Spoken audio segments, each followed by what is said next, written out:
Hello everyone, good morning. তোমরা সবাই কেমন আছো? আমি ভালো আছি। শুভ সকাল সবাইকে। যদিও অনেকটা লেট হয়ে গেছে, ইচ্ছা করে লেট করে উঠেছি। আগে রাত্রেবেলা অনেক রাত ধরে কাজ করেছি, মানে প্রায় কাজ শেষ হতে হতে 3:30 4টে বেজে গেছে। আর দম ছিল না কিছু করার। তারপরে কিছুক্ষণ ঘুমের টাইমটা কেটে গেলে ঘুমটা আসতে চায় না, তো এরকমই ঘুমটা আসতে চাইছিল না। ভোর 4টে 4:30 নাগাদ শুয়েছি, ঘুমিয়েছি। একটু দেরি হয়ে গেছে উঠতে, ইচ্ছে করে দেরি করেছি উঠতে। আর আজকে সেরকম কিছু রান্নাবান্না বাড়িতে নেই, বাইরে ইনভিটেশন আছে আমাদের, তো সেখানে যাওয়া হবে। একটু বাদে বেরোবো। আর একটা ব্লাড ডোনেশন ক্যাম্প আছে আমাদের কাছাকাছি। ইচ্ছা আছে একটু ব্লাড ডোনেট করার, কারণ আমি ফার্স্ট টাইম ব্লাড ডোনেট করব আমার জীবনে।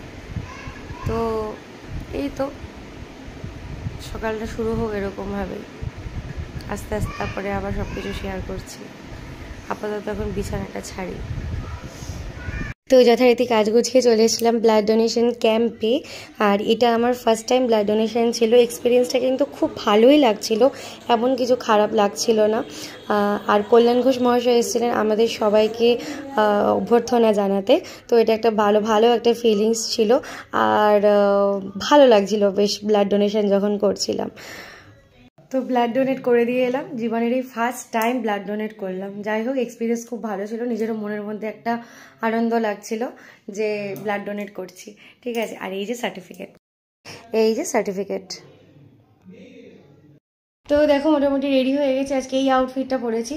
তো ভেবেছিলাম যে এটা একবারে আবার, মানে এটা আগের বার পুজোর সময় মা দিয়েছিল, তারপর থেকে আর পরা হয়নি। একবার পুজোতে পরে তারপরে ভেবেছিলাম এটা এবারের পুজোতেই চালিয়ে নেব। যাই হোক, আজকে একটা জায়গায় বেরোচ্ছি, সেই জন্য এটা পরতে হচ্ছে। যেখানে যাব আমার একটা বন্ধুরই ছেলের অন্নপ্রাশন, মানে রাইস সেরিমনি আছে, সেখানে যাব। সেখান থেকে আবার আরেকটা জায়গায় যাব। তো যাই হোক, সেই জন্য আজকে শাড়িটা পরলাম না। ভেবেছিলাম শাড়ি পরবো, কারণ ওখানে শাড়ি টাড়ি সব রেখে দিয়েছি, পুরো জমা হয়েছে। মানে একবার শাড়ি পরেছি, শাড়ি পরে খুলে রেখে দিয়েছি। তারপরে ভাবলাম যে না, শাড়ি টাড়ি পরে স্কুটি মুটি চালাতে পারবো না, সে অনেক দূর শ্যামবাজার যেতে হবে। তো তার জন্য এই আউটফিটটা পরে নিয়েছি, একদম সিম্পলের ওপরে। আর খুব তাড়াতাড়ি চট জলদির ওপর মেকআপ করে নিয়েছি। এবারে কেকটা রেডি করব। কেকটা মানে কেকের ওপরে শুধু টপারটা লাগানো বাকি আছে। আর এই যে আমার এখানে কুচু করছে, কুচু করছে।